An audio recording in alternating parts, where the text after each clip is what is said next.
Hello. How you guys doing this morning? It's Thursday morning. It's Thursday morning mean. Live stream from the abode of the damn studios. The home of Meet the Geeks, the home of Corey Taves, and he had some issues finding some quiet time to actually record, well, not quiet time, find somewhere he's not going to wake up the kids. So I am actually doing this right now, and I'm going to try to follow his format. So what's going on with the Geeks? The SeanGeek, the Meet the Geeks, the new homepage? We're going to be rebranding. We're going to make, so that's the big news actually, we're going to do a rebranding. And we're going to decide on Sunday.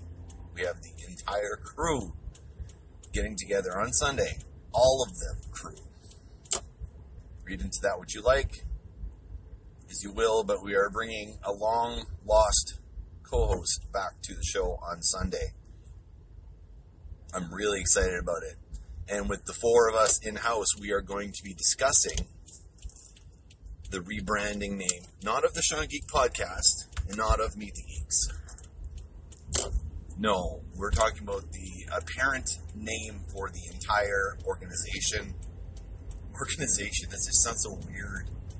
Anyway, we're going to have those discussions on Sunday to finalize. We've been, over the last 2 weeks, talking about a better umbrella name for the group, the home of the SeanGeek podcast, and the home of Meet the Geeks. So, what does that mean? I don't know. I think it's going to be pretty cool.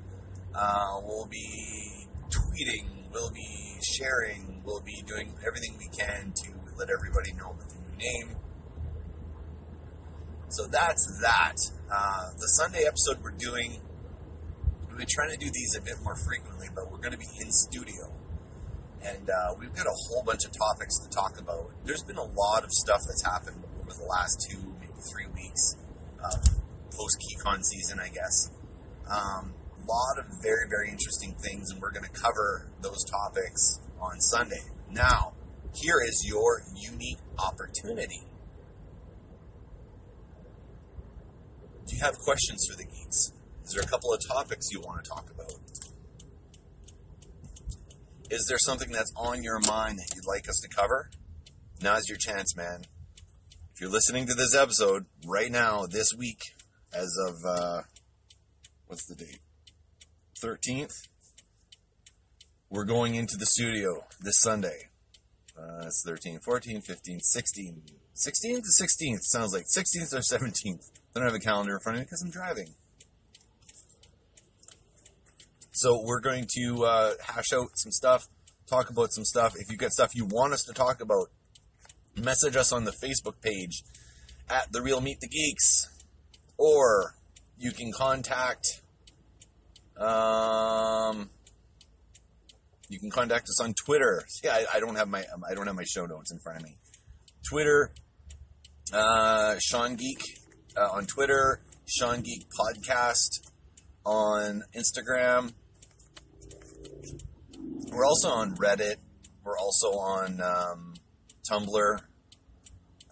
Basically everywhere. You can find us. If you look for SeanGeek Podcast, it might be your easiest way to find us because there is only one SeanGeek out there.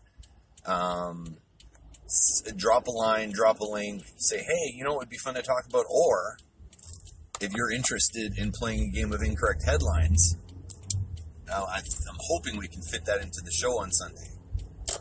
And incorrect headlines is it's the game we play where someone plucks a headline. We do not read the article of the headline. We do not do any research into it. We simply comment on it based on the title of the headline, with hopefully humorous, funny stuff. So, anyway, what else is going on? Well, I think I might have brought this up before. I know Corey working on some art, and he's been pretty cryptic and quiet about it. So I think you guys should poke the bear, as they say, and let Uncle Corey know that when are we going to see some new Meet the Geeks? I've seen some of the artwork, and he's hinted at some of the artwork, and damn it, it's good. It's good. I know roughly where the storyline's going, so I'm really excited to see the continuation of the Meet the Geeks comic. Like, I mean, it's good stuff. I will. What else? Oh yeah. So that's what Uncle Corey's been working on. I think Corey Geek's pretty good for a moniker for the dude, but I'm also thinking Uncle Corey's pretty damn good too. Unless it sounds too creepy. This Corey's not creepy. He's huggy. You want to hug him. So what I've been working on in the interim, other than being a social media dude, I've been spending a lot of time just getting that stuff down and trying to make sure that we're spreading the word. I'm reaching out to various important people out there that might be able to have some love for the geeks. Doing lots of sharing. And I don't mean Sharon Stone. That's really bad. What I've been working on every morning, I've been getting up every morning an hour before wakey time, taking a page out of Uncle Corey's. I'm going to keep calling you that, buddy. Uncle Corey's a book where he's been getting up early to work on artwork. I've been getting up early to work on some words. So I've been working on the novel, which I've mentioned a few times in the last few episodes, I guess, and getting the editing down. I think I'm pretty close to crushing the 70% mark of the book for editing, which is an impressive feat. For me, anyway, it is. This is I don't even know how many edits I've done. I know I've done 3 for sure, probably 4. I did hire a professional come in.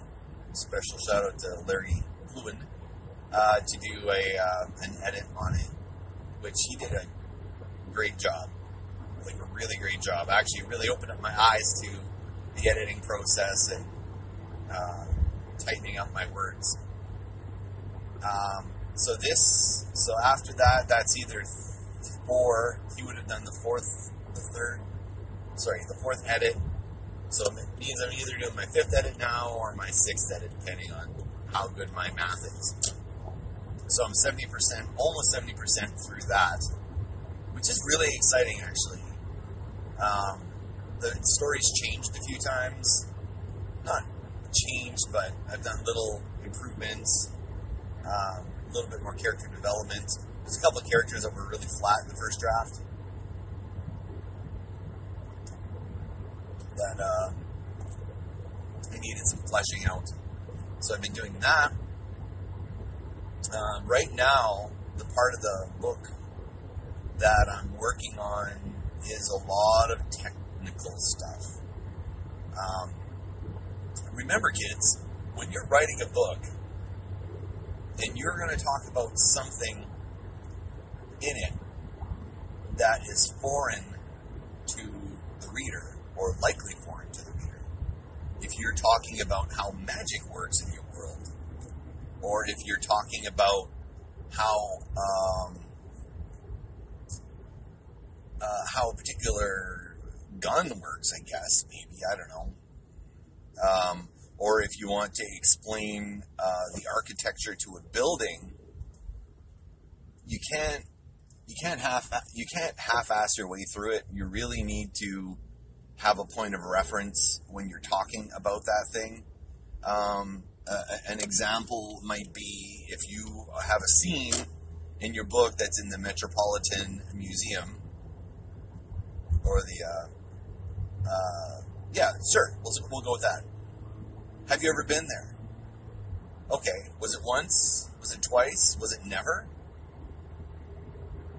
Pull up your research. Wikipedia, Google, like whatever. Find as many photo references as you can.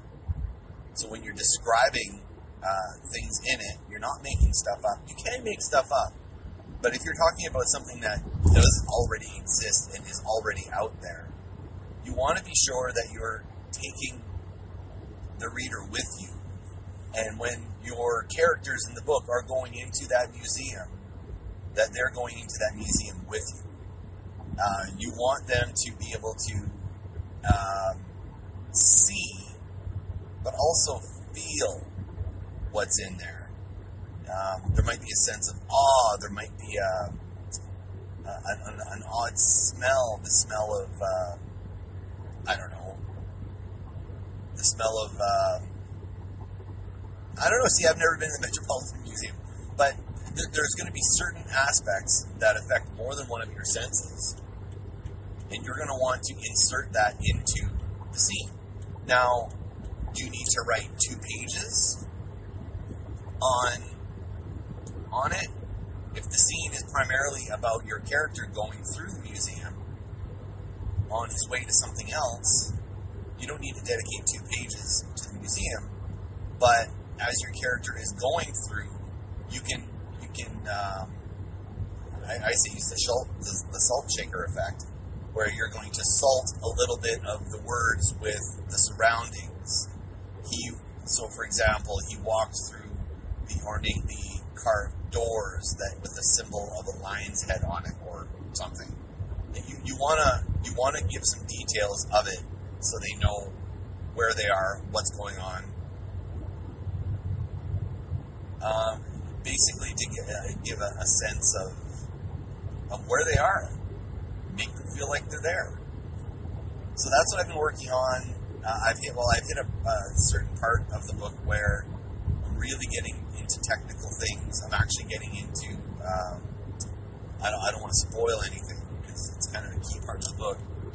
But when you're going through a harrowing part of the book, and there's a lot of regulation in law that is required at this point, and how those things work. So I've spent probably 4 days on 2 chapters, or no longer, 4 writing sessions on 2 chapters. And there's one section I pretty much had to rewrite how this character is a professional something. I'm not going to tell you what. He's a professional something. And I had a false interpretation of the technical aspect of that person's job, and I wrote the chapter around this missed assumption,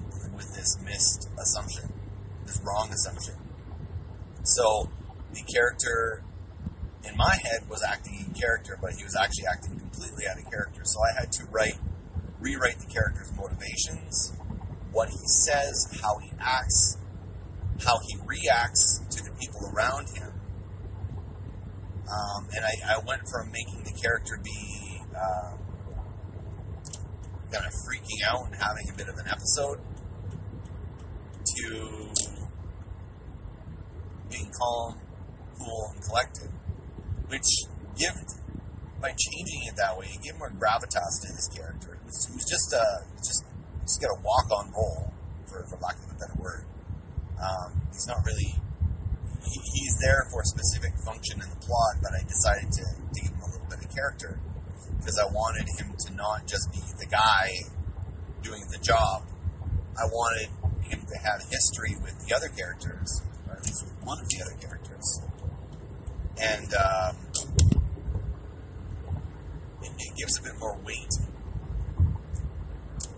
So that's what I was really going for.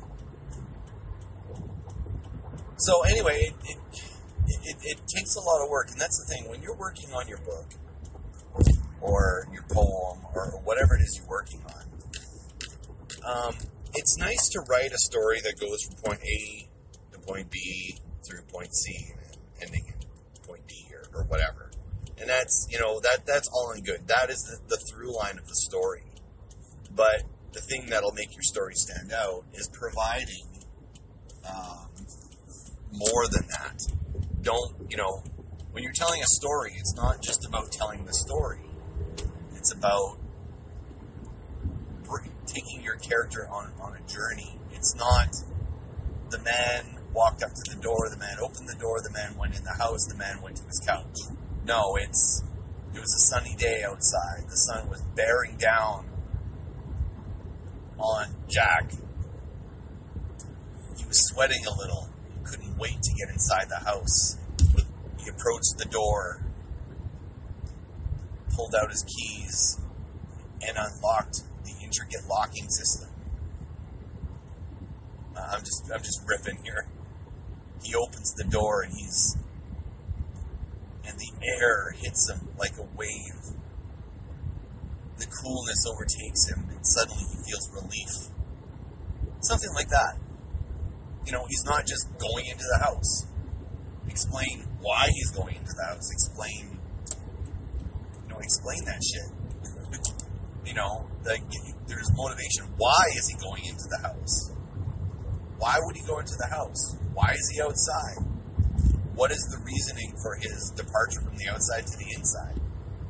Think of all those things. You don't need to necessarily say all those things, but if you develop a history or more specifically a background to the event that's happening in your head, when you write about it, it's going to be a bit more eloquent and a bit more colored.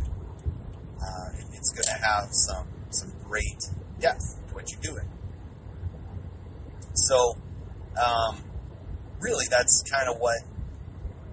what I'm doing now. Is they're in. How much can I give away? How much do I want to spoil kids? He is going into a particular vehicle, and he is.